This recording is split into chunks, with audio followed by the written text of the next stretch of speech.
हालात की उम्र कभी ज्यादा नहीं होती। हालात से ज्यादा दुनिया में कम जिंदगी लेकर आने वाली कोई चीज नहीं है हालात। और ये भी याद रखिए, हालात के हिजाब में हमेशा अल्लाह ताला ने ईमान वालों के लिए इनाम रखा। ताइफ के हालात से नबी रहमत को गुजरना पड़ा तो मेराज का इनाम मिला।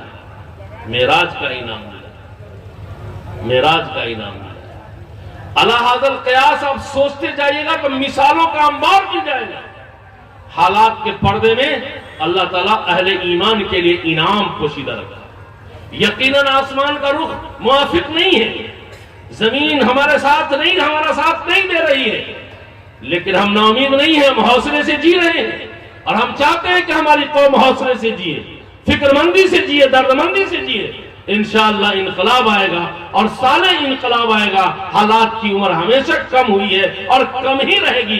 असल तो अमन है, असल तो शांति है, असल तो प्रेम है, असल तो मोहब्बत है, असल तो प्यार है, असल तो डेवलपमेंट है। पसपाई तो है नहीं, ये तो हालात है।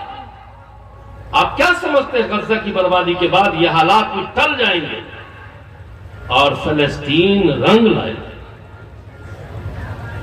मैं कहता हूं कि फलस्तीनियों के लिए आपको दुआ की जरूरत नहीं है। दुआ मत कीजिएगा, ये दिल बहलाने की चीज है और ये सुस्ती और काहली को दावत देने की चीज है। अरे जब आप अपने ही लिए नहीं दुआ कर पाते तो फिलिस्तीन के लिए क्या दुआ कीजिएगा? सब दिन कहते हैं मौलाना दुआ कीजिएगा, तो मौलाना दुआ करने का क्या मतलब? अब हम आपसे अलग हो रहे। मैंने यही समझा है, जब लोग कहते हैं ना कि दुआ में याद रखिएगा, तो हम समझ रहे हैं कि अब मोबाइल कट हो रहा है, अब फोन कट हो रहा है। दुआ खुद कीजिए, खुद। दूसरे को क्या कहते हैं? किराया पर रख करके तो कितना कुरान पढ़वा के देख लिया। मर गई माँ, मर गए बाप, हम फिरनी में रहे और किराया वाले कुरान पढ़ने में रहे। जिसकी माँ मरी है, जिसका बाप मरा, उसका कलेजा जितना टूटेगा, 50 लाख रुपया मोहम्मद अनवारुल्लाह को दे दीजिएगा तो कसम खुदा की पाक की कहता हूं इतना भी कलेजा मेरा नहीं पी लेंगे।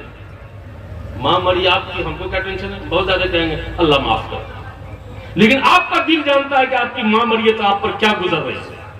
तो जिसके दिल पे कैफियत होती है ना, दुआ उसी की मजबूत और मुस्तहकम होती है। वो तो छुट्टी ले लेते हैं, किराएदार से दुआ करवाते हैं, छुट्टी ले लेते हैं, किराएदार से दुआ करवाते हैं। तो फलस्तीन के लिए आप क्या दुआ कीजिए? एक काम अगर वाकई करना है फलस्तीन के लिए तो अपने आप से एग्रीमेंट कीजिए। करेंगे आप? करेंगे इंशाल्लाह। है हमदर्दी, दुआ मत कीजिए। फलस्तीन जो कर रहा है ना, यही उसकी दुआ, सरापर दुआ है। उससे बड़ी दुआ दुनिया का कोई आदमी कर ही नहीं सकता फलस्तीन के लिए। फलस्तीन का अमल खुद दुआ है। चाहे जितने बड़े नक्शबंदी हो, चिश्ती हो, सरवर्दी हो, कोई भी हो, फलस्तीन का जो अमल है उससे बड़ी कोई दुआ ही नहीं है। उसका अमल ही खुद सरापा दुआ है। उसके लिए अगर वाकई कुछ करना चाहते हैं तो करेंगे आप? है इस मूड में कि हम फलस्तीन की मदद करें?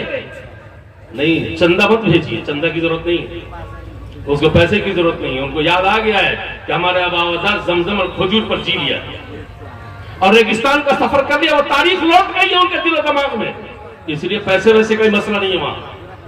एक काम अगर करना है तो कर लीजिए। आज तय कर लीजिए कि मेरे घर में इजराइल कहां कहां, मेरे बॉडी में इजराइल कहां कहां।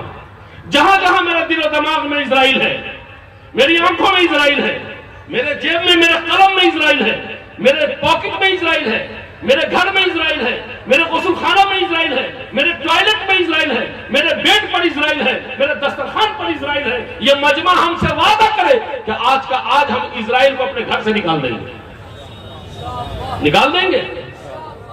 जो कौम इजराइल को अपने घर से नहीं निकाल सकेगी वो फलस्तीन से क्या निकाल सकेगी? हम इस बात पर काबिल हैं कि इजराइल को अपने घर से निकाल देंगे। मेरी बात आप समझ लिया मैं क्या कहना चाहता हूं? दुकान पर जाने में, मार्केट पर जाकर के आपको थोड़ी दुश्वारी होगी, जहमत होगी। कौन सा सरफ खरीदे, टॉयलेट साफ करने का कौन सा क्रीम ले और क्या क्या ले, लेकिन थोड़ा वक्त लगा लीजिएगा।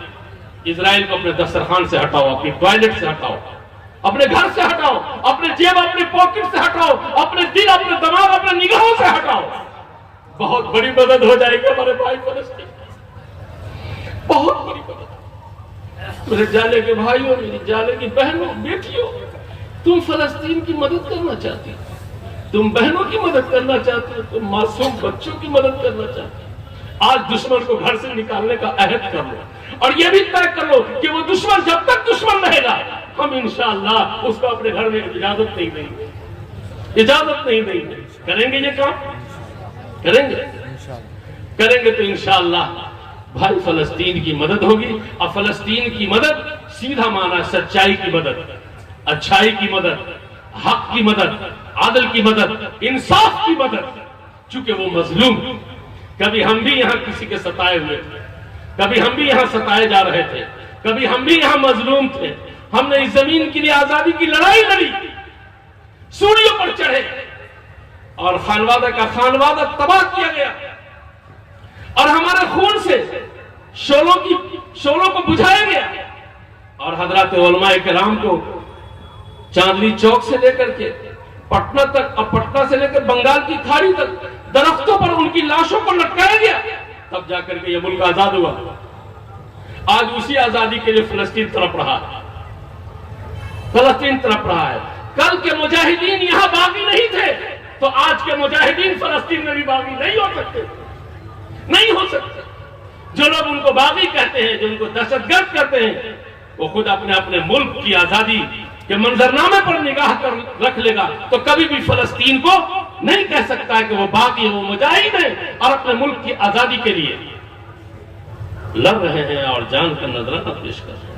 तो मैं ये आपसे कह रहा था कि ये अहद कर लीजिए कि मैं अपने घर से इजराइल को निकाल दूंगा। निकाल देंगे इंशाअल्लाह। कौन लोग नहीं निकालेंगे? हाथ उठा दीजिए जरा, दिल लगा करके। कौन लोग नहीं निकालेंगे? हाथ उठा दीजिए। अच्छा, कौन लोग हाथ उठाएंगे? खड़े होकर बता दीजिए, हाथ नहीं, खड़े होकर। कौन लोग निकालेंगे अपने घर से इजराइल को? खड़े होकर के बता दीजिए इंशाअल्लाह। पूरा मजमा खड़ा हो जाए, एक ही बैठा न रहे। अल्हम्दुलिल्लाह, बैठ। अल्लाह ताला आपकी खड़े होने को और आपके हाथ उठाने को जिहाद के बराबर सवाब अता फरमाए। हमारा जिहाद फलस्तीन के लिए इस वक्त यही है, यही हमारा जिहाद है।